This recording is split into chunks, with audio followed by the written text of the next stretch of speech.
क्या बच्चों, पानी तो बुरी है, जब तक पानी ना बरसे।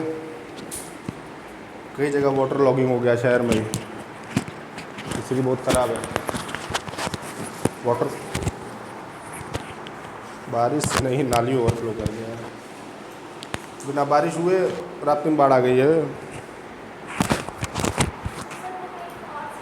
कहाँ से आ रहा है? शंकर भगवान की जटाओं से आ रहा है क्या? कहाँ से आ रहा है?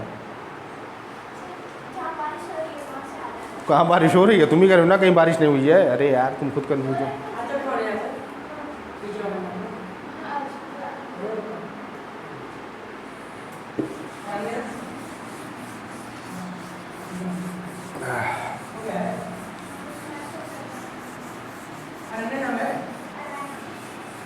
अरायना मेरी भतीजी है क्या? उसका भी नाम अरायना है। अरायना का मतलब क्या होता है? अरे बेवकूफ़, अपने नाम का मतलब पता होना चाहिए। जिन होता है? अच्छा डे होता है, बोला जिन होता है। अच्छा ये लॉजिक है।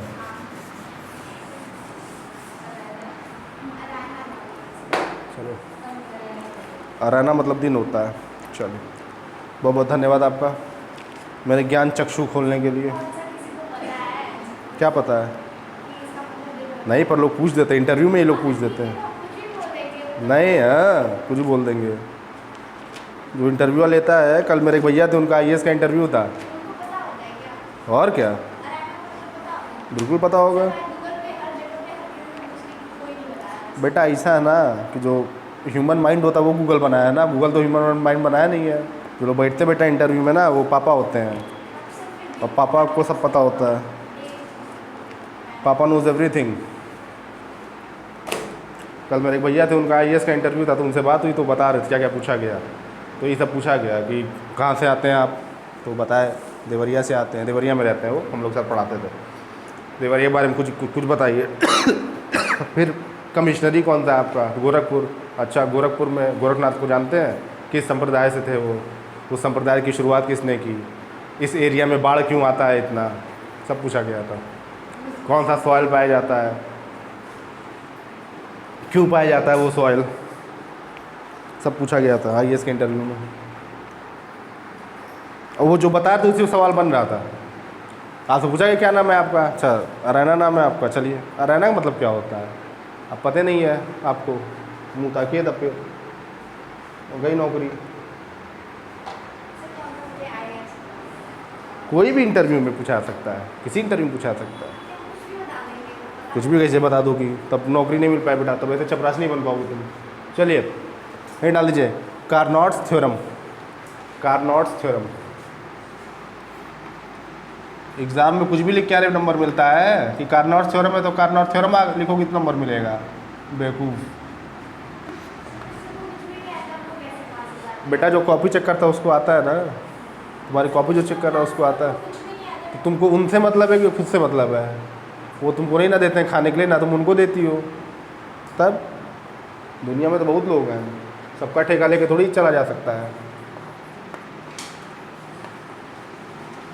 सबका ठेका भगवान ले सकते हैं, इंसान नहीं। चलिए, कार्नोट थ्योरम में डालिए स्टेटमेंट। स्टेटमेंट देखिए, इसी समझिए पहले। जो भी थ्योरम आप पढ़ते हैं उसका दो पार्ट होता है। एक पार्ट होता है उसका स्टेटमेंट, और एक पार्ट होता है प्रूफ। और दोनों को अलग अलग लिखना चाहिए हेडिंग डाल करके। बच्चे क्या करते हैं, स्टेटमेंट हेडिंग नहीं डालेंगे, सीधे लिख देंगे उसको, फिर प्रूफ हेडिंग डाल करके छाप देते हैं। आप ऐसा नहीं करेंगे। कार्नोट थ्योरम हेडिंग डालेंगे आप, स्टेटमेंट को अलग से शो करेंगे पूरा बाकायदे लिख करके, और प्रूफ को अलग से। ये समझिए तरीका सीखिए लिखने का। बीएससी में देखिए हम पढ़ा सबको बराबर रहे हैं, पर नंबर सबका बराबर नहीं आएगा। रीज़न क्या होता है? ये सब होता है, लिखने का तरीका पता नहीं होता बच्चों को, कुछ भी लिख देते हैं सब उल्टा सीधा। हमने आपको सिखाया था ना कि भैया खाना खिलाने से ज़्यादा खाना परोसने का पैसा होता है। आप किसी 5 स्टार होटल में जाएँ, भले खाना टेस्ट नहीं होगा, पर परोसने का पैसा लेते हैं सब। और ढाबे में जाइए देखिए, खाना टेस्टी होगा पर सर्विस टैक्स वहाँ कुछ नहीं होगा, बहुत कम होता है। तो खाना खिलाने से ज़्यादा इंपॉर्टेंट चीज़ क्या होती है? खाना परोसना। तो खाना परोसने आपको आना चाहिए। कार्नोट थ्योरम ऐसा नहीं कि सब मैक्सिमम लोग लिख करके आएंगे, पर नंबर सबको बराबर नहीं मिलता है, रीज़न यही सब है। लिखने के तरीके से पता चलता है आप कितने सिंसियर हैं अपने काम को लेकर के। ठीक है, चलिए अब देखिए कार्नोट थ्योरम का बेटा जो स्टेटमेंट होता है, पहले लिखिए स्टेटमेंट लिखिए, पहले तब फिर समझाते हैं। लिखिए स्टेटमेंट लिखिए, इन्वर्टेड कॉमा ओपन करके लिखिए the efficiency of a reversible Carnot heat engine, the efficiency of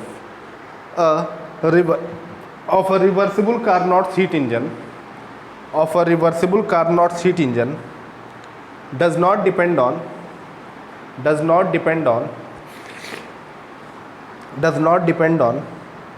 nature of working substance, does not depend on nature of working substance,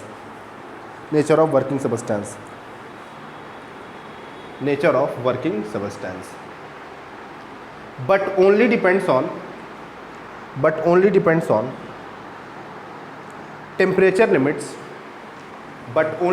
on temperature limits, between which engine works,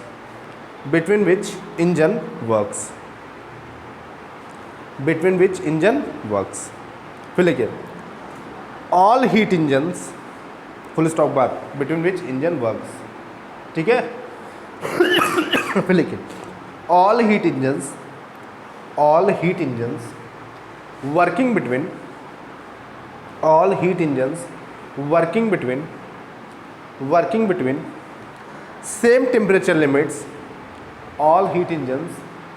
between same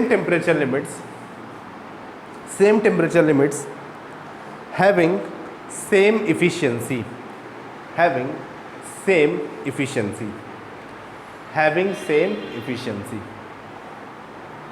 ठीक है। फिर लिखिए no engine, full stop बात, no engine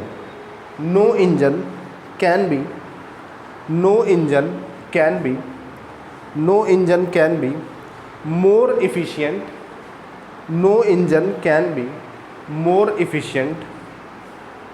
more efficient than that of Carnot's heat engine, working between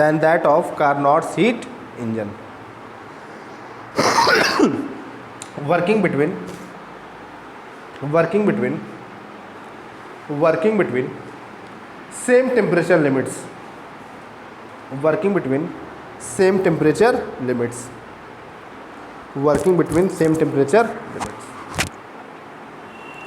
ठीक है बेटा। Inverted comma close कर दीजिए और पूरा स्टेटमेंट एक बार ध्यान से पढ़िए ज़रा, तो पूरा स्टेटमेंट एकदम ध्यान से पढ़िए, पूरा स्टेटमेंट। और हमने आपसे कहा था कि डेली का डेली रिवाइज होता है घर पे, डेली का डेली, हफ्ते में एक बार नहीं, डेली का डेली रिवाइज किया करिए भाई, तभी समझ में आएगा। देखिए हम आपसे कहे नहीं कि लिखने की प्रैक्टिस आप लोग को है नहीं बीएससी में, वरना शायद बैठे भी नहीं होते आप लोग यहाँ पे, कायदे से एग्ज़ाम हो जाता तो, है ना। तो लिखने की प्रैक्टिस है नहीं आप लोगों को बेटा। 3 महीना बहुत क्लास चल गया था, सेमेस्टर में 2-2 महीना में एग्ज़ाम होता है और लोग देते हैं। ऑन पेपर काम चीज़ नहीं होती यूनिवर्सिटी में, सेमेस्टर में बच्चे 2-2 महीने पे एग्ज़ाम देते हैं, पूरे 6 महीने का सिलेबस, 3 महीने तो बहुत है।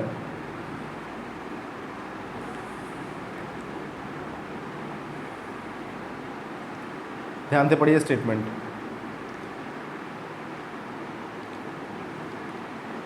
इसीलिए जितना बता रहे उतना करिए और उस हिसाब से करिए, नहीं तो फिर मुश्किल है। आप लोग को लगता है कि आप लोग को आता है, पर एग्ज़ाम में बेटा लिख नहीं पाते हैं लोग। जब तक का मेरा एक्सपीरियंस है, अच्छे बच्चे नहीं लिख पाते एग्ज़ाम में। हम लोग को लगता है कि नहीं सिंसियर है यार, ये पास हो जाएगा, पर एग्ज़ाम में जब ड्यूटी लग गई कमरे में तो देखिए लिख ही नहीं पा रहा है। साल भर कोचिंग आना और एग्ज़ाम में लिखना 3 घंटा, बहुत डिफरेंस हो जाता है। और जो सबसे इम्पोर्टेंट चीज़ थी उसी की प्रैक्टिस नहीं हुई है आप लोगों को लिखने की। पढ़ लिया भैया? चलिए एक लाइन फिर नीचे ऐड कर लिए, लिखिए this is the statement of हाँ नेक्स्ट लाइन पैराग्राफ चेंज करके, this is the statement of this is the statement of this is the statement of Carnot's theorem, this is the statement of Carnot's theorem. ठीक है, चलो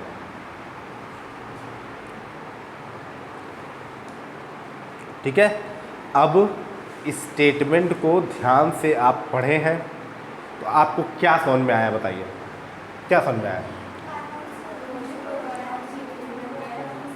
ना?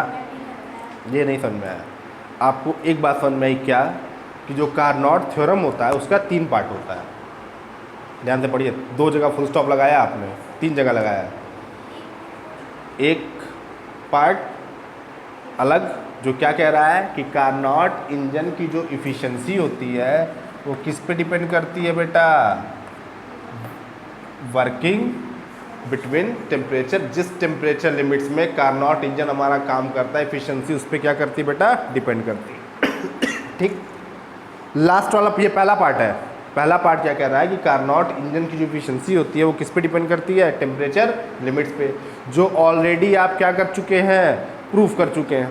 ठीक, अब देखिए तीसरा पॉइंट पढ़िए। तीसरा पॉइंट क्या कह रहा है कि जो कार्नोट इंजन की इफिशिएंसी होती है सबसे ज़्यादा होती है। क्यों होती है सबसे ज़्यादा? क्योंकि उसका वर्किंग सब्सटेंस क्या होता है, आइडियल गैस होता है, और आइडियल गैस में फ्रिक्शन पॉसिबल ही नहीं है, है कि नहीं? तो जैसे ही आपने इस इफिशिएंसी को डिराइव किया था, आपने ऑलरेडी उसका 2 पार्ट क्या कर लिया, प्रूफ कर लिया। पहला पार्ट जो ये कह रहा है इफिशिएंसी किस पे डिपेंड करती है, टेम्परेचर लिमिट्स पे। दूसरा पार्ट क्या कह रहा है कि इफिशिएंसी जो होगी इसकी सबसे ज़्यादा होगी। क्यों सबसे ज़्यादा होगी? क्योंकि इसका वर्किंग सब्सटेंस क्या होता है, आइडियल गैस होता है। ठीक, तो 2 पार्ट बेटा हम लोग ऑलरेडी क्या कर चुके हैं, प्रूफ कर चुके हैं। तो उसको प्रूफ नहीं करना है। प्रूफ किसको करना है, एक पार्ट को। और वो एक पार्ट क्या कह रहा है कि अगर 2 इंजन हम लें, दोनों का टेम्परेचर लिमिट सेम हो, ठीक है ना, तो उनकी इफिशिएंसी भी क्या होगी बेटा, सेम होगी। ये पार्ट हम लोग को प्रूफ करना है बस। बाकी तीनों पार्ट में से 2 पार्ट हम लोग प्रूफ कर चुके हैं, एक पार्ट सिर्फ क्या करना है बेटा, प्रूफ कर देना है। ठीक है बेटा, चलिए तो आइए इसका प्रूफ करते हैं। लिखिए प्रूफ, फिर डाल दिए प्रूफ। और इस टॉपिक के साथ आपका 70% थर्मोडायनेमिक्स क्या हो जाएगा, आज खत्म हो जाएगा। तीनों एक साथ करना पड़ेगा। तीनों एक साथ नहीं, हम बता रहे हैं आपको, जितना हम लिखा रहे हैं उसमें 1 कॉमा फुल स्टॉप नहीं चेंज करना है आपको। जितना लिखा रहे हैं, जैसे लिखा रहे हैं हूँ वो एग्ज़ाम में लिखना है। ख़त्म हो गया, ये ख़त्म होगा तो समझ में आएगा आपको। जितना हम बता रहे हैं वैसे ही लिख करके चलिए। आपको कुछ दिमाग नहीं लगाना है, 1 पैसे का दिमाग नहीं लगाना है। दिमाग कहाँ लगाना है, सिर्फ याद करने में, और कुछ नहीं करना है आपको। बाकी सारा काम कर देंगे हम। अब सॉल्व का पूरा क्वेश्चन हम करा देंगे, कौन सा क्वेश्चन कैसे पूछा है, क्या लिखना है उसको हम बता देंगे आपको। बस हूबहू वैसे ही लिख करके आइएगा। अपना दिमाग बिल्कुल नहीं लगाएंगे आप। 1 कॉमा फुल स्टॉप नहीं चेंज करेंगे आप। अगर चेंज किया आपने, गड़बड़ हुआ। नहीं, मत चेंज करिएगा आप, बिल्कुल मत चेंज करिएगा। हूबहू याद करिएगा वैसे ही। कोशिश यही रहे, भूल जाते हैं तब एडिटिंग करिएगा। पहली कोशिश यही रहे यार, जैसे लिखा है कॉपी में वैसे ही लिख दें। क्योंकि आप जब चेंज करेंगे ना तो आपको पता नहीं कौन सी चीज़ इंपॉर्टेंट है, कौन सी इंपॉर्टेंट नहीं है, तो छूट जाती है। हमने कहा नहीं, माइकलसन मोरले एक्सपेरिमेंट में टीचर खाली एक टीचर थे, खाली नल रिजल्ट देखते थे। अब नल रिजल्ट अगर आप नहीं लिखे हैं अपनी स्मार्टनेस के चक्कर में, ख़त्म खेल। भले ही 4 पेज आप छाप करके आए हैं, और जो आप लिख करके आए हैं उस पर अगर टीचर ने आपको 10 में 4 नंबर दिया है तो बेटा सुप्रीम कोर्ट का जज, भारत के राष्ट्रपति नहीं उससे सवाल जवाब कर सकते हैं कि 10 में 4 क्यों दिए। वो उसका राइट है। वो आप चाहे हाई कोर्ट जाइए, चाहे सुप्रीम कोर्ट जाइए, चाहे राष्ट्रपति के पास चले जाइए, जो उसका जो है फंडामेंटल राइट है टीचर का। उसको पता है कि 4 नंबर लायक थे आप, 4 नंबर उसने दिया है। कोई सवाल नहीं कर सकता टीचर से, कोई नहीं कर सकता। वो टीचर का अपना राइट है। तो टीचर को मौका ही मत दीजिए कि नंबर काटे वो, है ना। आप पहली बार BSc 3rd ईयर में, 2nd ईयर में आए हैं। हम लोग हर साल फेल होते हैं। राइटिंग मैटर करती है, बिल्कुल करती है, पर राइटिंग सब अच्छी होना सबके बस की बात तो है नहीं। आप साफ़ सुथरा लिख सकते हैं, कायदे से लिख सकते हैं। स्टेटमेंट लिखिए, प्रूफ लिखिए। बात समझ में आ रहा है ना, एक कॉमा फुल स्टॉप नहीं चेंज करेंगे आप, चेंज करेंगे तो समझिए, इसलिए गड़बड़ होता है। बच्चे करते क्या है, टीचर बता दिया, फिर एग्ज़ाम आता है तो जाते हैं किसी भैया के पास, किसी दीदी के पास, भैया दीदी इंपॉर्टेंट बता दीजिए, तब भैया दीदी यूपीएच में से इंपॉर्टेंट बताते। अरे इतने मोटे किताब को इतनी पतली किताब में कर दिया, उसमें भी लोगों को इंपॉर्टेंट चाहिए, फिर इंपॉर्टेंट खोजते हैं लोग, इंपॉर्टेंट लेकर के आएंगे, फिर उसमें से अपना इंपॉर्टेंट बनाएंगे जो याद हो सके, फिर एग्ज़ाम देने जाते हैं, फेल हो जाते हैं। पहला हमने कहा नहीं, आप लोग को काम करने का कल्चर अभी आया नहीं है, वो आपका भी दुर्भाग्य है कि आप लोग कल्चर पता नहीं चल पाया। जब एग्ज़ाम में आप लिख करके आते हैं देन यू विल फील कि हाँ यार ऐसे एग्ज़ाम दिया जाता है। आप लोग को लग रहा है ना इंटर में 80% 90% लेकर के आए आप लोग, जब BSc में परसेंटेज ज़्यादा पता चलता है 45% 40%। बच्चे बनाते हैं यार फेल हो गए तो ज़्यादा अच्छा था। 40% नंबर ले क्या करेंगे आप बताइए, B.Ed का फॉर्म नहीं भर सकते? बिल्कुल लगता है, बैक लगता है आपका, फेल हो जाते हैं आप लोग। आपके नंबर क्या क्या ऐसे लिखा रहेगा, स्टार। क्रिकेट में स्टार का मतलब क्या होता है, नॉट आउट। तो नंबर अगर रिजल्ट पे नॉट आउट है तो मतलब क्या, अभी एक इनिंग और खेलेंगे आप अगले साल, मतलब फिर से एग्ज़ाम देंगे आप। दो स्टार नहीं, सिंगल स्टार का मतलब है कि अभी आपको एक साल और खेलना है, रिजल्ट पे लिखा रहता है। हाँ डिपेंड करता है नंबर का होता है वो। हाँ किसी एक में नहीं, ओवरऑल 66 नंबर आना चाहिए ओवरऑल, तो कोई दिक्कत नहीं है। बाकी में 66 आ गया पास है, कोई दिक्कत नहीं है। सब्जेक्ट में होता है, पर सब्जेक्ट में जैसे मान लीजिए फिजिक्स है आपका, और फिजिक्स केमिस्ट्री है आपका, प्रैक्टिकल और थ्योरी का मिला करके 66 तो होता है, बात सही है, पर प्रैक्टिकल का भी कुछ मिनिमम हो, थ्योरी का कुछ मिनिमम होता है, इतने में इतना आना ही चाहिए। अगर कम है तो बैक लग जाता है, और प्रैक्टिकल में भी फेल हो सकते हैं आप, तीनों मिला के तीनों मिला के तो फिजिक्स में आप फेल हो सकते हैं, प्रैक्टिकल में फेल हो सकते हैं, प्रैक्टिकल में फेल तो फेल, और उसकी कोई सुनवाई नहीं है। और 5-10% लोग प्रैक्टिकल में भी फेल हो जाते हैं, जो रेगुलर नहीं होते हैं, फेल कर देते हैं लोग। समझ बात बेटा। तो जो कोर्स आपने चूज़ किया है वो कोर्स मुश्किल है, आसान नहीं है। बीटेक आसान होता है, 500 नंबर का है, 400 इंटरनल कॉलेज के पास होता है, 400 इंटरनल। अब 400 में से कौन अपने बच्चों को ख़राब नंबर देगा, कॉलेज का रिजल्ट अच्छा करना है तो 398 नंबर 396 नंबर ऐसे दिया जाता है। 100 नंबर की थ्योरी होती है, बस पास हो जाते हैं, सब कुछ भी लिखें।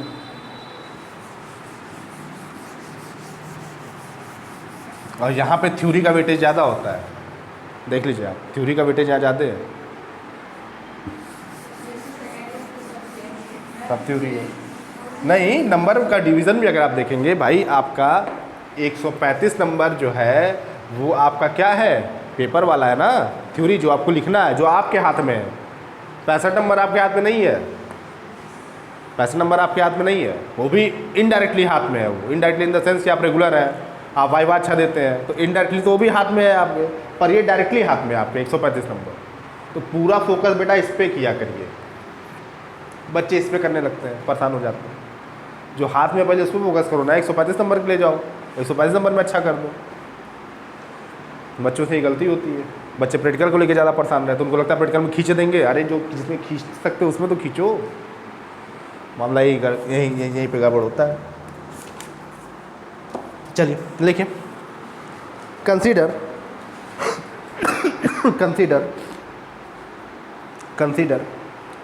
टू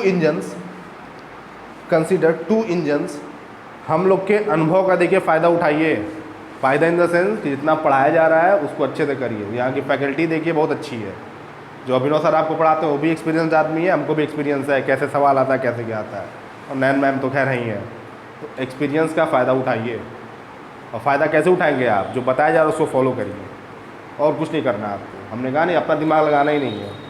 यहाँ पर रेगुलर रहिए, घर पर जाकर रिवाइज़ करिए। रिवीज़न ही देखिए इंपॉर्टेंट चीज़ होती है, बहुत इंपॉर्टेंट चीज़ होती है रिवीज़न। तब दिमाग में बैठते जाएगा आपके करना क्या। और डेली का डेली रिवाइज़ नहीं करेंगे, बोझ बनता जाएगा। होगा क्या, जनवरी आते आते फिर 10 पेपर आपको एक साथ दिखाई देने लगेगा, और तब वही बच्चे फ्रस्ट्रेट होते हैं। जहाँ 10 पेपर दिखाई दिया उनको फ्रस्ट्रेशन शुरू। भाई 4 मैथ्स का, 3 फिजिक्स, 3 केमिस्ट्री।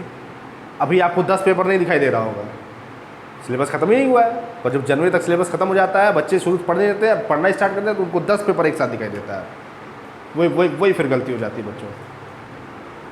और जो शुरू से लगा रहता है, कंसिस्टेंट रहता है, वो कर ले जाता है। और उस समय जो पढ़ने जाता है, अब या तो बहुत टैलेंटेड हो कि भाई थोड़ा सा पढ़ा, लक अच्छा था, एग्ज़ाम में वही आ गया, कर ले गया। वरना मोस्ट ऑफ द बच्चे तो फ्रस्ट्रेट हो जाते हैं। हमको अपने बैच के ऐसे ऐसे बच्चे याद है जो साल भर बहुत सिंसियर थे पढ़ने में, पेपर देके केमिस्ट्री का आया ही नहीं, क्या घर पे जाके फ्रस्ट्रेट हो गया, वो क्या हम दे ही नहीं पाएंगे रिजल्ट, फेल हो गए। दिक्कत क्या होती है ना, आपको लगता है कि आपको बहुत कुछ आता है और आप लोग के अंदर ईगो भर जाता है कि हम कर ले जाएंगे, और जैसे ही एक पेपर टफ आया, ईगो पे आपके हर्ट हुआ, फिर फ्रस्ट्रेट हो जाते हैं आप। ठीक है, क्योंकि आपको लगता है कि आपको सब कुछ आता है, पर ऐसा होता नहीं है। और गलती आपकी नहीं, एजुकेशन सिस्टम की है।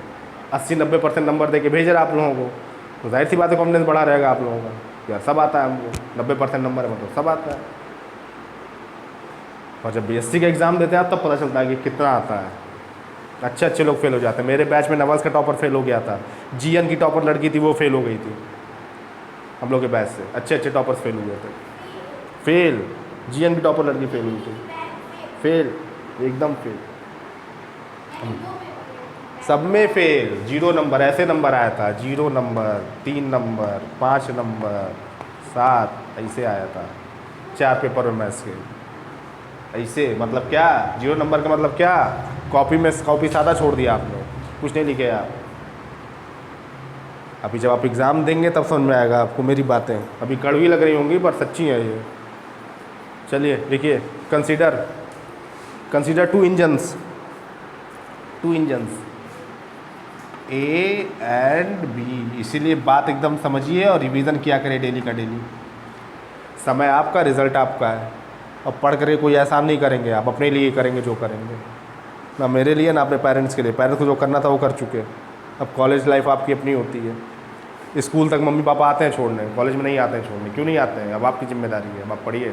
इसीलिए कॉलेज में पीटीएम नहीं होता है, पेरेंट टीचर मीटिंग, क्योंकि अब बच्चे की जिम्मेदारी है, वो पढ़े, अपना कैरियर बनाए। इतने समझदार हो जाते हैं आप लोग, तो अब आपके ऊपर है समझदारी से काम करना है कि लापरवाही करना है। हम बता रहे हैं, डराते नहीं हैं हम। सच बोलने, झूठ बोलने से अच्छा है कि सच बोल दो। अब बेटा अगर इस बात से तुम डिप्रेशन में चली जा रही हो तो छोड़ ही दो पढ़ाई लिखाई फिर, क्योंकि इतना अगर तुम्हारा दिमाग कमज़ोर है तो पढ़ने लिखने क्या मतलब है भाई। अगर इस बात से अगर आप डिप्रेशन में जा सकती हैं तो फिर छोड़ दीजिए पढ़ाई लिखाई। स्ट्रांग होना चाहिए आपको। कोरोना का जो टाइम था उसने क्या सिखाया कि मेंटली स्ट्रांग, जो मेंटली स्ट्रांग था, जो डरा नहीं, वही बच गया। कितने लोग ऐसे थे जो डर के मर गए कोरोना में, मेरी जान पहचान के लोग थे। कोरोना रिपोर्ट अभी आई नहीं है, वो सोच लिए कोरोना हो गया, वो मर गया, वो सोच करके। तो स्ट्रांग होना चाहिए आपको मेंटली कि नहीं कर सकते हैं यार। मेंटल फिटनेस आज के टाइम में सबसे बड़ा चैलेंज है। मेंटली स्ट्रांग बनिए, अपने ऊपर भरोसा रखिए कि हम कर सकते हैं। और वो कैसे आएगा भरोसा, प्रैक्टिस से। प्रैक्टिस करिए, रिवीजन करिए डेली का डेली। पॉजिटिव ही तो बोल रहे हैं, इससे ज़्यादा पॉजिटिव क्या बोल रहे हैं। अब भी पॉजिटिव हो जाए, चलिए। तो ये रिज़ल्ट है भाई, ये अब रिज़ल्ट को नहीं ना आप झूठ कह सकते हैं, रिज़ल्ट है ये। पॉजिटिव क्या है इसमें भाई, आप नहीं पढ़ेंगे आप कभी ऐसे ही आएगा, इसमें झूठ क्या है। ऐसे ही कॉपी चेक होती है यूनिवर्सिटी में, ऐसे ही कॉपी चेक होती है। पता नहीं क्या पढ़ती थी, देख लीजिए सामने ही है। ओवर कॉन्फिडेंट थी भाई, हम तो टॉपर हैं जीएन के, हम तो कर ही ले जाएंगे। कॉपी लिख करके आए कुछ, उनको ये लगता था ना कि देखिए बोर्ड पे जब कॉपी चेक होती है आपके, तो कोई एमएससी पास कॉपी चेक कर सकता है, पर जब यूनिवर्सिटी में कॉपी जाती है आपकी, वो सब्जेक्ट का एक्सपर्ट होता है। एक दिन में 10-10 कॉपी लोग खाली चेक करते हैं। एक दिन में 10 कॉपी चेक करने मतलब क्या है कि लाइन बाय लाइन पढ़ रहा है वो। नहीं, हम लोग अभी नहीं चेक करते, हम लोग की अथॉरिटी नहीं है अभी। हम लोग के टीचर जाते चेक करें तो लोग बताते हैं फिर कि आज जितने लोगों को फेल करके आए हैं, आज ऐसे किए, आज वैसे किए हैं। बच्चे लिखे ही नहीं थे कुछ। मेरा पीएचडी चल रहा, तो हम लोग जो है ऐसे करके जो है सुनते हैं टीचर से, और वही सुनकर फिर बच्चों को आगे बताते हैं कि यार देखो ये गलती मत करना, नहीं तो फेल हो जाओगे।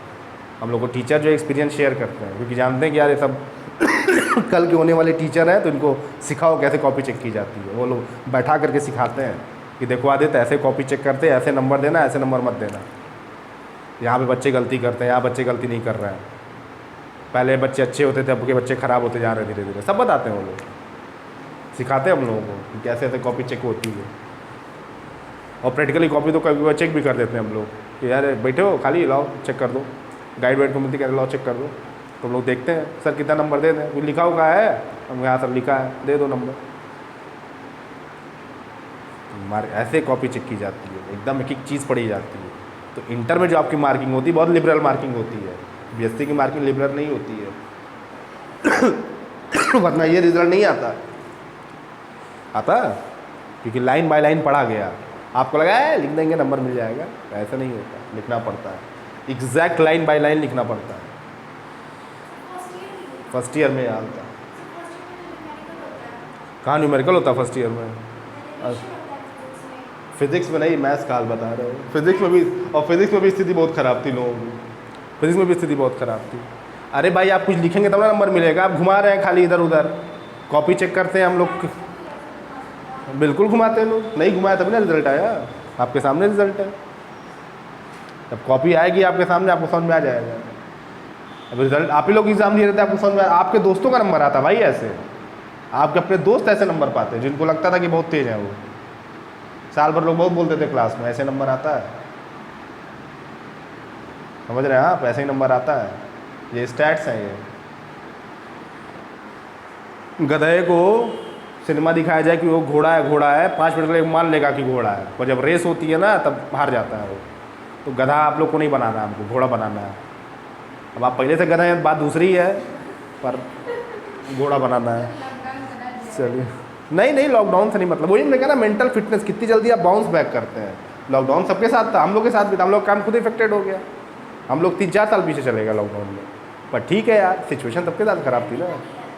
ऊपर वाले का शुक्र मनाना चाहिए कि भगवान ने दूसरा मौका दिया, वरना कितने लोग ऐसे थे जो ऑक्सीजन के लिए परेशान थे, दवाई के लिए परेशान थे। अच्छे लोग गाड़ी में दम तोड़ दिए ऑक्सीजन ना मिलने की वजह से। मेरे एक जान पहचान के थे, प्रिंसिपल थे वो, इंटर कॉलेज में प्रिंसिपल थे वो, रिटायर हुए थे, अच्छी पोस्ट पे थे। प्रिंसिपल है तो जाहिर सी बात है, गवर्नमेंट इंटर कॉलेज के प्रिंसिपल है अगर वो, तो कितने कैंडिडेट उनके IAS हुए होंगे, कितने PCS हुए होंगे। पर वो बंदा बेचारा ऑक्सीजन के बिना मर गया गाड़ी में, अरेंज ही नहीं हो पाया ऑक्सीजन।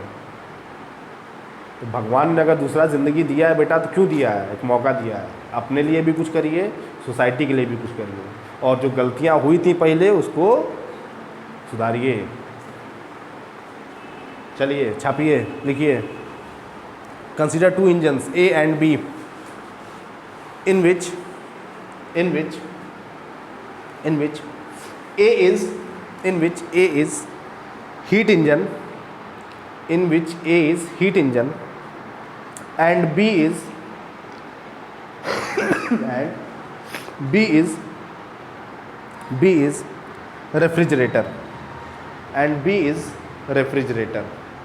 refrigerator, ठीक है। फिर लिखें working between same temperature limits, in bracket लिखिएगा T1 and T2, in bracket लिखे T1 and T2 bracket close, such that T1 is greater than T2। देखिए फिर से आ गया आपके सामने, और ये बार बार आएगा, इसको एकदम याद कर लेना है कि T1 किससे बड़ा होता है बेटा, T2 से। एकदम याद कर लीजिए, नाम की तरह से एकदम याद कर लीजिए। चलिए आइए डायग्राम बनाते हैं,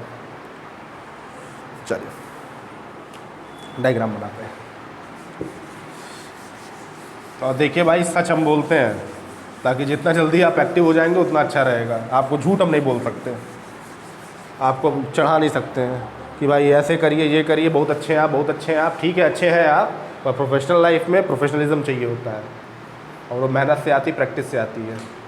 आपकी गलती अगर हम इग्नोर करेंगे ना, तो अपने प्रोफेशन से हम धोखा करेंगे, और अगर आपको गलत इन्फॉर्मेशन देंगे तो अपने प्रोफेशन से धोखा करना हमको नहीं आता है। वो मेरे पेरेंट्स ने हमको नहीं सिखाया है। बातें पसंद ना हो वो बात ठीक है, पर बात सच होनी चाहिए। एक ही चीज़ जानते हैं हम,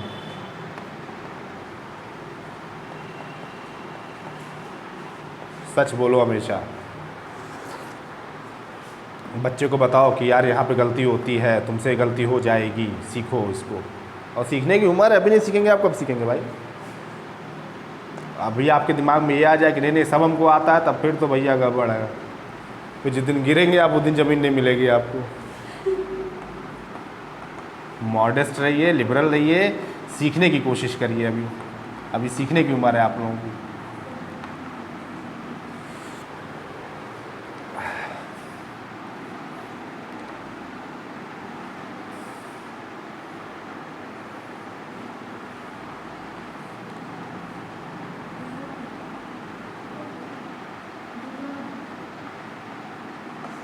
हाँ हाँ, वीडियो ऑन है, वीडियो ऑन कर दिए थे।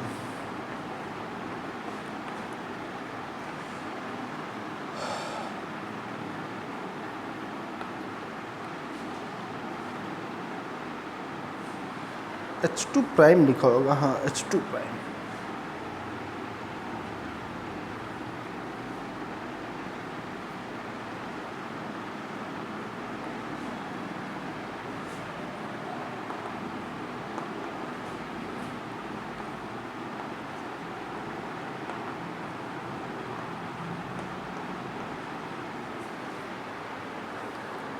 अपने बैच के एकमात्र ऐसे टीचर हैं हम जो कहते हैं भैया नहीं समझ में आ रहा है बीएससी छोड़ दो।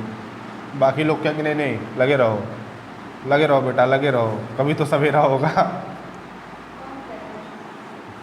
जो भी लोग कहते हैं, हम लोग के साथ जो लोग पढ़ाते हैं वो लोग बच्चों से कहते हैं लगे रहो, कभी तो बेटा सही होगा। कभी चक्कर में कितना टाइम वेस्ट हो जाएगा आपका, आप ये सोचिए। नहीं समझ में आ रहा है बीएससी छोड़ दीजिए, कोई दिक्कत नहीं है। पर अगर है तो भाई मेहनत से पढ़िए, पढ़ रहे हैं आप तो।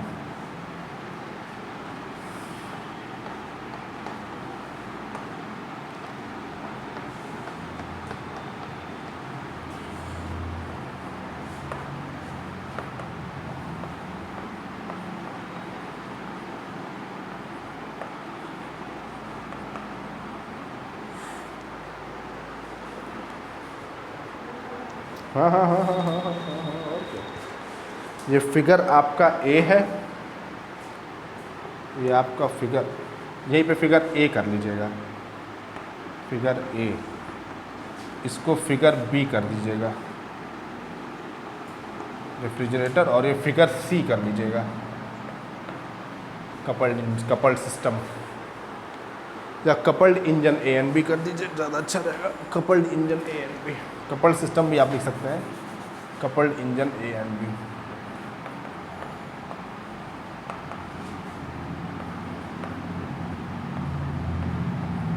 हम खुद देखें इसलिए कॉपी खोले रहते हैं रेफरेंस के लिए। ऐसा नहीं कि हम मुझे याद नहीं है, 7-8 साल पढ़ा रहे याद हो गया, पर हम चाहते हैं गलती हमसे ना हो, क्योंकि हमसे गलती हो जाएगी, कोई सेंटेंस छूट जाएगा, वही गलती आप कर देंगे और वही गलती फिर एग्ज़ाम में कर देंगे आप। और हमारी गलती तो चलिए मेरे लिए तो नुकसान करेगी नहीं, आपके लिए नुकसान कर जाएगी, क्योंकि आपकी गलती आपके मार्कशीट में छप करके आ जाएगी और फिर वो सही नहीं हो पाएगी।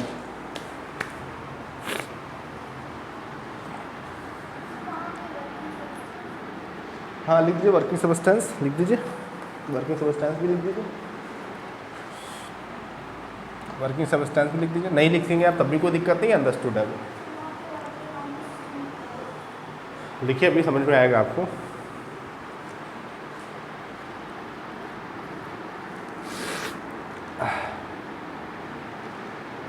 फिर तुम रेड पेन से लिख रही हो जी।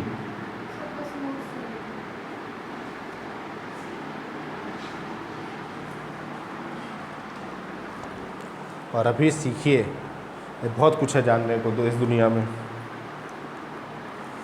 अभी तो पार्टी शुरू हुई है।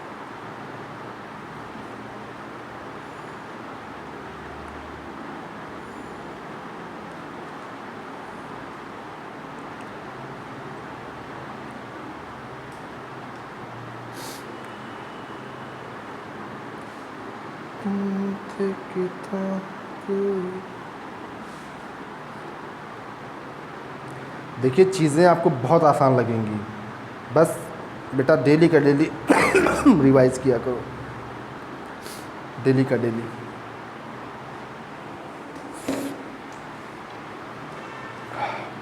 काम जितना आप छोड़ते जाएंगे काम उतना बढ़ता जाएगा। डेली का डेली रिवाइज करिए, चाहे मैथ्स तो खैर प्रैक्टिस करनी चाहिए डेली। फिजिक्स केमिस्ट्री बस एक बार देख लीजिए, क्या आज पढ़े, क्या समझ में आया, उसका बात ये होती है ना, मान लीजिए आज आपने पढ़ा, आज आपने समझ लिया, अब कोई डाउट अगर आपको, आप कल पूछ सकते हैं हमसे, या कहीं नोट कर लीजिए कि यार ये डाउट था हमको। अब मान लीजिए आज आप नहीं पढ़ पाए, तो अब होगा कि जब अगली बार पढ़ेंगे तो आपको खुद समझ में नहीं आएगा कि यार क्या डाउट पॉसिबल था इसमें, समझ में नहीं आएगा, आपको टॉपिक ही नहीं समझ में आएगा। मेरी गलती आप दे नहीं पाएंगे क्योंकि टॉपिक खत्म हो चुका है। और एग्ज़ाम तक इतना लोड हो जाता है फिर याद करने के लिए कोई ऑप्शन ही नहीं रहता है। और बिना समझे अगर आप याद करेंगे तो मान के चलिए गड़बड़ होता ही होता है, इंपॉर्टेंट टर्म छूट जाएगा आप लोगों से। कभी भी बिना समझे नहीं याद करना चाहिए।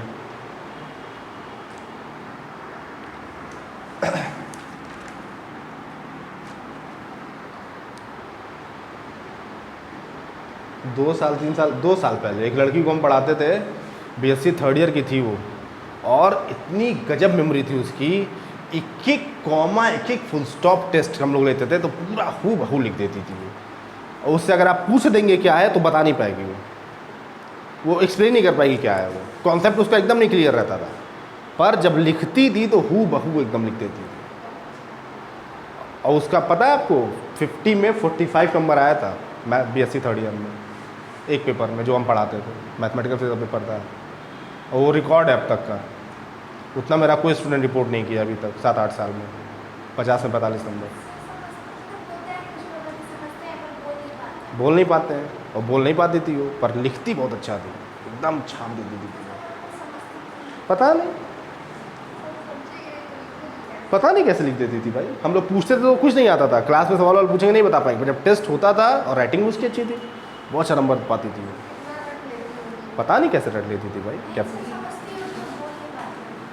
पता नहीं क्या था उसका, समझती थी नहीं बोल पाती थी क्या था उसका, पर लिखती थी तो एक एक कॉमा फुल स्टॉप हू बहू, एकदम हू बहू। अब वहाँ पे इंटरव्यू तो हो नहीं रहा है कि कॉन्सेप्ट देखा जाएगा, वहाँ तो जो आप लिख के आ गए वो लिख के आ गए। इसलिए हमने कहा ना कॉमा फुल स्टॉप चेंज मत करिएगा, पहली कोशिश तो यही हो कि हू बहू लिखें आप।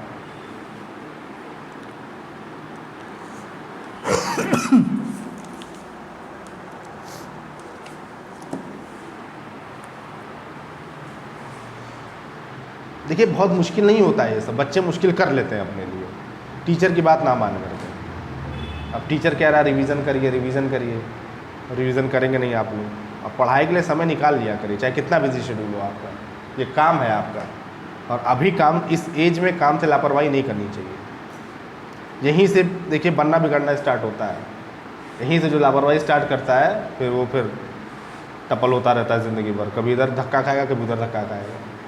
कभी नहीं लापरवाही करनी चाहिए अपने काम से, कितना ही बिजी शेड्यूल हो आपका, 10 मिनट पढ़िए 15 मिनट पढ़िए ज़रूर, रिवीजन करके आइए, आप ही लोग के लिए अच्छा रहेगा। आप देखिएगा कॉन्सेप्ट क्लियर होता जाएगा आपका, एग्जाम में टेंशन नहीं होगा आपको, लगेगा कि हाँ यार नहीं कर रहा है।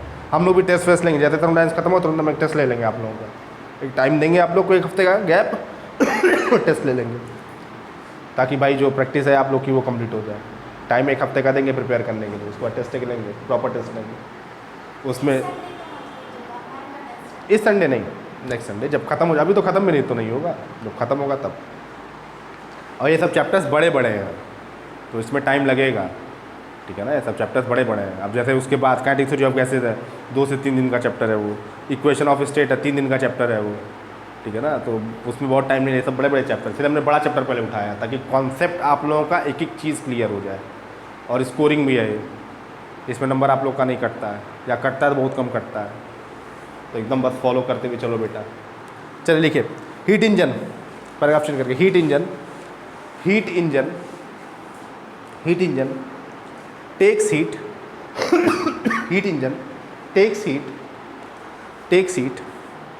H1 takes heat H1 at temperature T1, takes heat H1 at temperature T1 and does the work W, and does the work W. Then its efficiency is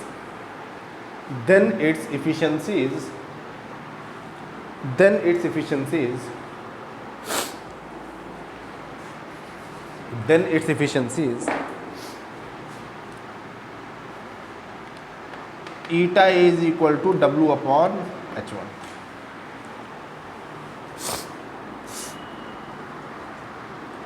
इसका इक्वेशन कितना बना दें बेटा, इसको इक्वेशन 1 बना दीजिए।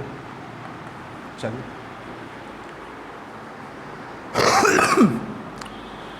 फिर लिखिए रेफ्रिजरेटर। हाँ पर अभी सब सिखाना पड़ेगा यार। देखिए refrigerator B, capital B rejects heat, refrigerator capital B rejects heat H1 prime मतलब क्या, H1 डैश भी लोग बोलते हैं इसको और प्राइम भी बोलते हैं, तो प्राइम ही बोलते हैं क्योंकि I am a prime teacher. ठीक है, refrigerator B rejects heat H1 prime at temperature T1 and does the work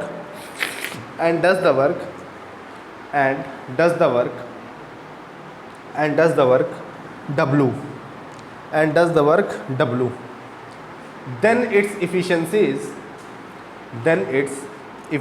is जल्दी लिख कर ख़त्म करा दें इसको। then its efficiency is क्या हो जाएगी बेटा, इसकी efficiency बताओ। ईटा बी कितना हो जाएगा बताइए, W अपॉन H1 प्राइम। भाई इफिशियंसी लिख रहे हैं हम, कोफिशिएंट ऑफ परफॉर्मेंस नहीं। तो इफिशियंसी क्या हो जाएगा, वर्क डन अपॉन जो हीट आप देते हैं सोर्स को, या सोर्स से हीट लेते हैं।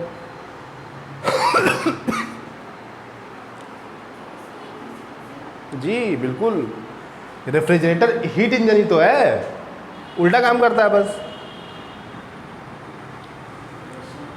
इक्वेशन 2 बना दीजिए। कंफ्यूज बिल्कुल नहीं होना है बेटा, हमको इफिशिएंसी कंपेयर करनी है ना। तब कार्नोट थ्योरम में किसकी बात हुई, इफिशिएंसी की ना बेटा। तब ठीक है, चलिए आगे लिखिए। फिर आगे लिखिए। अब देखिए मेरी बात ध्यान से सुनिए, इसको मिटा दे रहे हैं, अब ये सिस्टम मिटा दे रहे हैं, एक फिगर हम बस छोड़ेंगे अभी, इसको मिटा दे रहे हैं। ठीक है, इसको घर पे जा करके आज रिवाइज कर लीजिएगा, बहुत इंपॉर्टेंट है ये। जो टॉपिक आज का आपका आज ख़त्म होगा ना, वो मान के चलिए कि आपके एग्ज़ाम में आना। हमने पहले कहा था श्योर 2022 लिखवाया था, बहुत इंपॉर्टेंट टॉपिक है ये। और कार्नोट थ्योरम आता है तो फुल क्वेश्चन में आता है। आता कैसे है, फुल क्वेश्चन में कार्नोट थ्योरम आ जाएगा और इफिशिएंसी पे एक न्यूमेरिकल दे देगा, या 4.5 नंबर में कार्नोट थ्योरम पूछ देगा। तो आना ही है इसको, हर हाल में आना है, कंफर्म आना है इसको। ठीक है ना, एकदम समझ लीजिएगा। इसलिए देखिए बहुत आराम से, बहुत डिटेल में पढ़ा रहे हैं इसको। ठीक है, बस इतना ही। आपने कहा नहीं कुछ नहीं चेंज करना है आपको। अनसॉल्व्ड अभी आप लोग लिए नहीं होंगे, जब आप पढ़ लेंगे उसके बाद तो फिर जो है आप, जब सिलेबस ख़त्म हो जाएगा, मतलब एक टॉपिक ख़त्म हो जाएगा, अनसॉल्व जब आप ले लेंगे, आपको क्वेश्चन हम लाइन बाय लाइन करा देंगे जैसे पूछा गया। कभी कभी क्वेश्चन ट्विस्ट करके आ जाता है, कभी कभी रेयर, जब BHU पेपर चला गया, इलाहाबाद पेपर चला गया बनने आप लोगों का, तो पेपर ट्विस्ट करके आ जाता है, तो वो भी क्वेश्चन आप कंपेरेबल बता देंगे। ऐसा होता है, 3 पेपर में 1 पेपर की पॉसिबिलिटी होती है कहीं बाहर चला जाए वो, बाकी 2 पेपर आपका यही बनता है। ठीक है, हर साल 1 पेपर जो है बाहर जा सकता है। कोरोना का टाइम था तो सारा पेपर ही बना था, कोरोना का टाइम नहीं रहता है तो 1 पेपर बाहर चला जाता है। सिलेबस ही बनता होगा पर क्वेश्चन ट्विस्ट हो जाता है, तो वो हम आपको बताएंगे कैसे लिखना है, कैसे अप्रोच करना। आप टेंशन मत लीजिए, बाकी सब काम हम कर देंगे। चलिए लिखिए। अब देखिए हमको प्रूफ क्या करना है, बेसिकली हमको प्रूफ क्या करना है। देखिए जैसे मैथ्स में आप लॉजिक चलते हैं ना, वैसे ही लॉजिक हम यहाँ चलेंगे। प्रूफ बेटा क्या करना है हमको दिखाना है eta A is equal to eta B के, यही दिखाना है हमको। ये टेम्परेचर लिमिट सेम है और हमको दिखाना है कि 2 इंजन अगर सेम टेम्परेचर लिमिट्स पे काम करते हैं तो उनकी इफिशिएंसी आपस में क्या होती है, बराबर होती है। ठीक, अब क्या तरीका हमारे पास है, एक तरीका हमारे पास है कि हम ये दिखा दें कि eta A is not greater than eta B, और ये दिखा दें कि eta A is not less than eta B. तो अगर ये दोनों पॉसिबिलिटीज़ ख़त्म हो जाएंगी तो सिर्फ कौन सी पॉसिबिलिटी बचेगी, ये वाली। ये हम करेंगे, जैसे मैथ में लॉजिक लगाते हैं ना हम रियल एनालिसिस में, वही लॉजिक यहाँ लगाएंगे। ठीक है ना, तो हम क्या दिखाएंगे, पहले हम सपोज करेंगे। क्या सपोज करेंगे, हम ये सपोज करेंगे कि जो ईटा ए है उसकी इफिशिएंसी बेटा किससे बड़ी है, ईटा बी से। ठीक है, ये हम सपोज करेंगे और फिर दिखा देंगे कि ये पॉसिबल नहीं है लॉजिक लगा करके। ठीक, फिर इसको भी दिखा देंगे। दिखा क्या लेंगे, अगर ये प्रूफ हो गया तो लिखेंगे सिमिलरली ये भी पॉसिबल नहीं है। तो अब जब ये दोनों पॉसिबल नहीं है तो ये पॉसिबल होगा। छापिए, लिखिए लिखिए लिखिए। Suppose suppose suppose eta A is greater than eta B. ठीक है, फिर देखिए then by question 1 and 2, then by question 1 and 2 घर पे जा कर के आज अच्छे से रिवाइज कर लीजिएगा। Then by equation 1 and 2, then by question 1 and 2। ठीक है, then by question 1 and 2। Equation 1 और 2 से क्या मिल रहा है आपको बताइए, इक्वेशन 1 और 2 से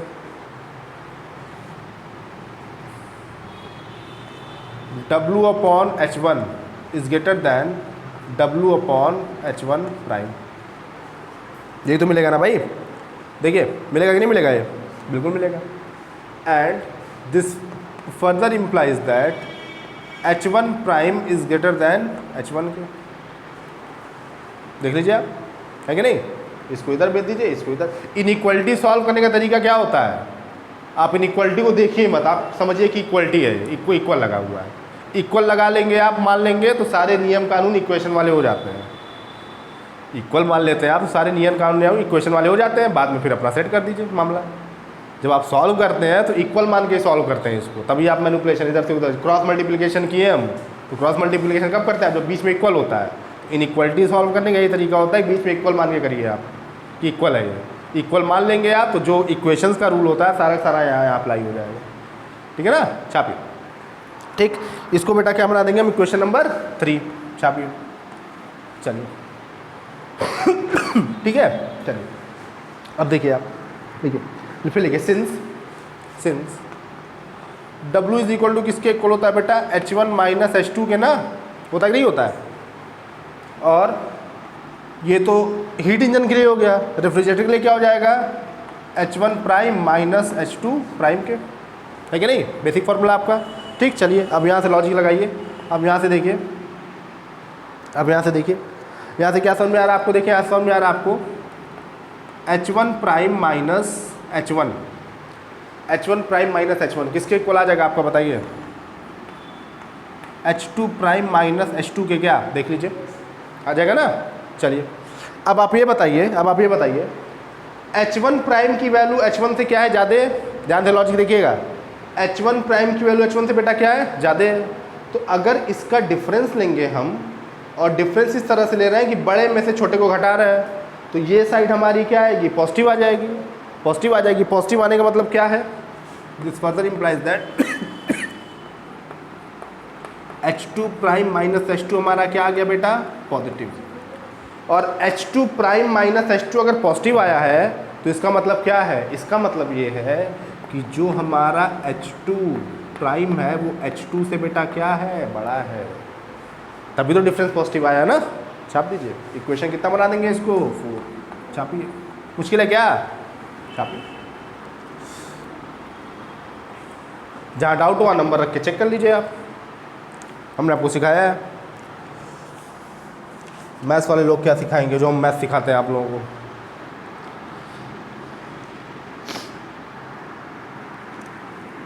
चल फिर आगे लिखिए, लिखिए जल्दी करिए, जल्दी करिए, ख़त्म करा दें इसको।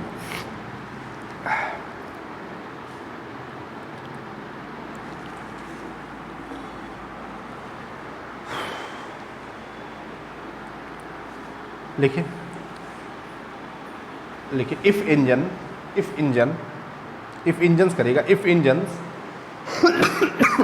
A and B are coupled, if engines A and B are coupled, coupled मतलब क्या किया गया, जोड़ दिया गया, दोनों को कपलिंग कर दी गई है ना। If engine A and B are coupled, in bracket लिखिए as shown in the figure, as shown in the figure, as shown in the figure C, as shown in the figure C, bracket close, as shown in the figure C, bracket में as shown in the figure C। ठीक है, फिर लिखिए from figure we see that, from figure we see that, अब देखिए figure से क्या समझ में आ रहा है आपको, देखिए देखिए समझिए पहले। एक सिस्टम था जिस पर आप काम कर रहे थे, एक सिस्टम था जिस पर काम हो रहा था, दोनों को कंबाइन कर दिया तो नेटवर्क डन क्या हो गया हमारा, 0। और एक ऐसा सिस्टम यहाँ पर हमको समझ में आ रहा है जिसमें कोई काम आप कर रहे हैं क्या, नहीं कर रहे हैं, पर हीट का फ्लो किधर से किधर की तरफ हो रहा है, lower temperature to higher temperature, है कि नहीं। देख लीजिए आप, lower temperature to higher temperature आपका हीट का बेटा क्या हो रहा है, फ्लो हो रहा है। क्योंकि भाई H2 प्राइम अगर H2 से बड़ा है, H1 प्राइम अगर H1 से बड़ा है तो हीट का फ्लो इसी डायरेक्शन में होगा। अगर ये इससे बड़ा होता तो हीट का फ्लो बदल जाता। बात समझिए आप, ठीक है ना। तो H2 प्राइम H2 से बड़ा है, H1 प्राइम किससे बड़ा है बेटा, H1 से, ठीक है ना। तो बिना सिस्टम पर काम किए, और ये जो कंडीशन है इसको आपको वॉयलेट करना नहीं है हमेशा ही। मतलब क्या, चाहे कुछ भी हो जाए, T1 हमेशा किससे बड़ा होगा, T2 से, है ना। तो देख क्या रहे हैं आप, एक ऐसा सिस्टम आपको मिला है जिसमें हीट का फ्लो किधर से किधर हो रहा है, lower temperature to higher temperature, और सिस्टम पर आप कोई काम भी नहीं कर रहे हैं। तो क्या ये पॉसिबल है, ये पॉसिबल नहीं है। इसका मतलब जो हमारी सपोजिशन थी वो क्या है, रॉन्ग है। छाप दीजिए, लिखिए, from figure we see that, from figure we see that, आसान था कि नहीं। From figure we see that, from figure we see that heat flows from, कोई चीज़ आपको मुश्किल नहीं लगेगी बेटा, बस फॉलो करते रहिए बात को, ये मेरी गारंटी है। From figure we see that heat flows from, class में आप बैठेंगे, थर्मोडायनेमिक्स आपको कोई पढ़ाएगा, सबसे ज़्यादा कॉन्सेप्ट आपको क्लियर रहेगा, ये हम गारंटी ले रहे हैं। बस मेरी बात को सुनते रहिए, चाहे कोई पढ़ाए आपको, सबसे ज़्यादा कॉन्सेप्ट आपको क्लियर रहेगा क्लास में, अगर आप थर्मोडायनेमिक्स पढ़े हैं कायदे से तो। और मेरी बात सुने, बस डेली रिवीजन करिए, बस एक एक कॉन्सेप्ट आपको क्लियर रहेगा। क्लास में जो पढ़ाएगा थर्मोडायनेमिक्स उससे ज़्यादा आप जानेंगे, ये हम गारंटी ले रहे हैं। बस बात आप सुनते रहिए, एकदम समझते रहिए। देखिए, from figure we see that heat flows from sink to source, sink to source, sink to source, that is from lower temperature that is from lower temperature, that is from lower temperature, lower temperature to higher temperature, that is from lower temperature to higher temperature, that is from lower temperature to higher temperature, which is impossible, which is impossible, which is impossible. Hence our supposition, hence our supposition, hence our supposition that that eta A is greater than eta B, hence our supposition that eta A is greater than eta B, eta A is greater than eta B is wrong, is wrong, ठीक है ना। thus we have eta A is not greater than eta B। Equation कितना बना देंगे बेटा इसको, 5। Equation कितना बना देंगे इसको, 5, ठीक है। फिर लिखिए, similarly we can prove that, similarly we can prove that, similarly we can prove that, similarly we can prove that eta A is not greater than eta B, ठीक है। अब दोनों पॉसिबिलिटीज आपने डिस्कस कर दी, कौन सी एक बची, इक्वल की। लिखिए, from equation 5 and 6, from equation 5 and 6, from equation 5 and 6, from equation 5 and 6 we conclude that, from equation 5 and 6 we conclude that क्या कंक्लूजन निकल करके आ रहा है कि ईटा ए ईटा बी के बड़ा नहीं है, ईटा ए ईटा बी से छोटा नहीं है, तो ईटा ए किसके इक्वल हो जाएगा, ईटा बी के। मतलब दो इंजन की एफिशिएंसी आपस में क्या होगी, बराबर होगी, अगर उनका टेम्परेचर लिमिट्स क्या है, सेम है तो, ठीक है। छाप दीजिए, लिखिए, विच प्रूव्स दैट, डब्बे में बंद करके लिखिए, which proves that the efficiency of which proves that the efficiency of two engines, which proves that the efficiency of two engines working between same temperature limits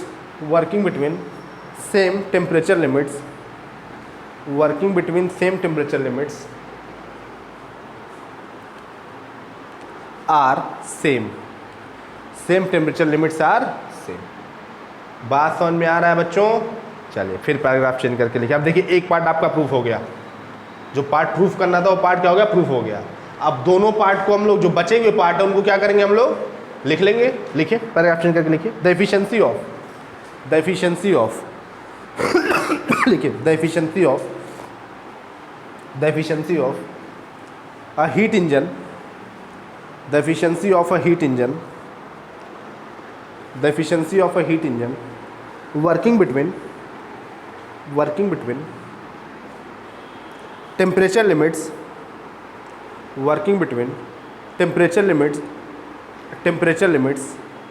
T1 and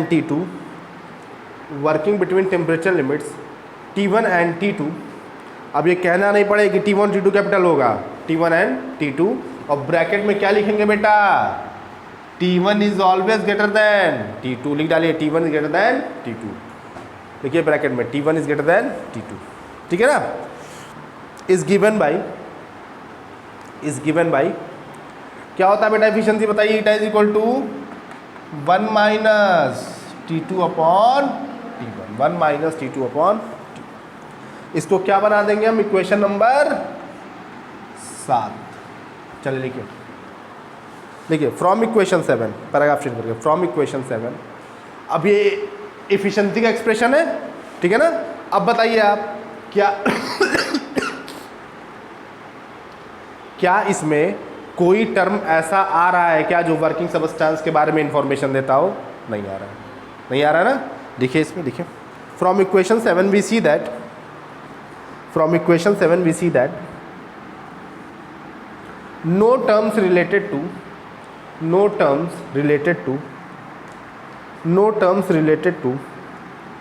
chemical property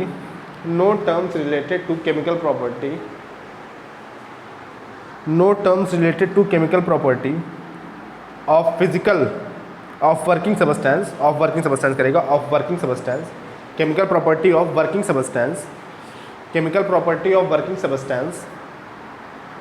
substance appeared in equation 7, hence the efficiency of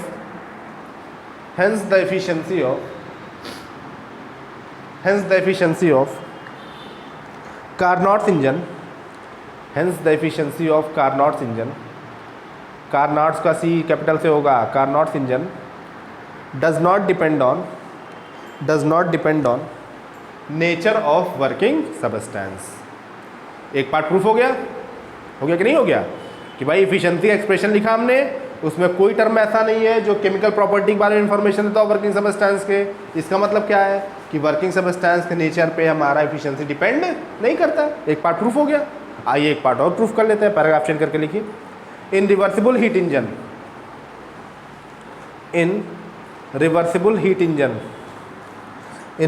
Carnot's heat engine करेगा। In reversible Carnot's heat engine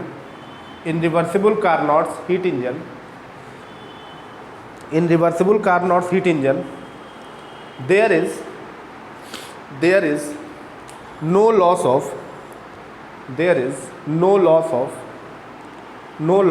of energy due to friction and conduction or radiation,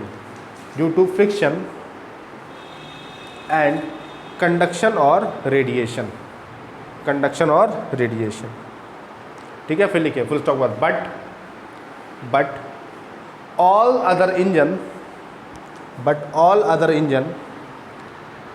follows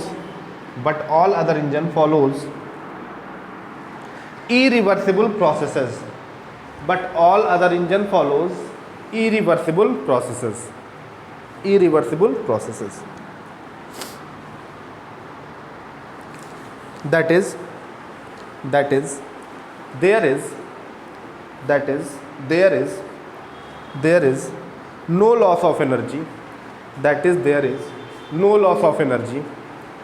That is there is no loss of energy due to friction and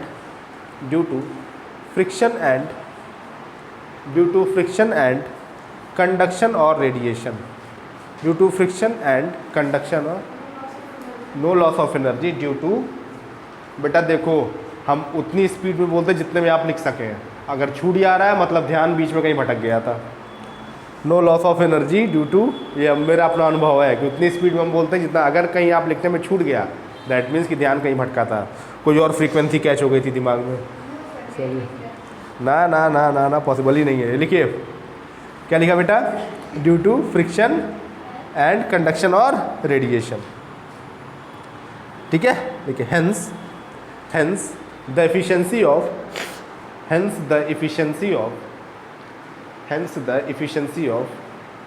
फिर छूटा, hence the efficiency of a Carnot heat engine, hence the efficiency of a Carnot heat engine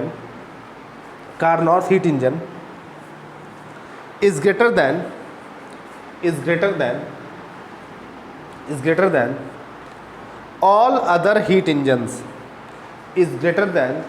all other heat engines,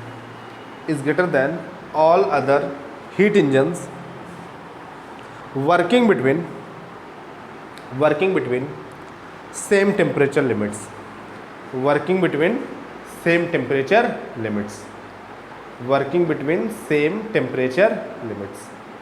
ठीक है, तीसरा part भी proof हो गया ना. और आप लोग परेशान थे कि सर कितना लिखना है, क्या लिखना है. पैराग्राफ चेंज करके लिखिए, which proves Carnot's theorem, full stop. और आज की कहानी हुई बेटा ही ख़त्म. 70% आपका थर्मोडायनामिक्स बेटा आज क्या हो गया, ख़त्म हो गया. 10% न्यूमेरिकल का पोर्शन बचा है और 20% में एंट्रोपी और कुछ ऐसे कॉन्सेप्ट हैं जो पूछे जाते हैं आप लोगों से. ठीक है ना. तो नेक्स्ट टर्न पे क्या करेंगे आप लोग, एक हफ्ते बाद मेरा टर्न है. नेक्स्ट टर्न पे आप लोग क्या करेंगे भैया, ये जो कार्नोट इंजन वाला पोर्शन है पूरा रिवाइज कर लेंगे आप लोग. इस पे न्यूमेरिकल हम लोग करेंगे नेक्स्ट टर्न से, जो पूछा गया आपके एग्जाम में. ठीक है ना. कुछ आप करेंगे, कुछ हम करेंगे. आप क्या करेंगे, सबमिट करना पड़ेगा. ठीक है.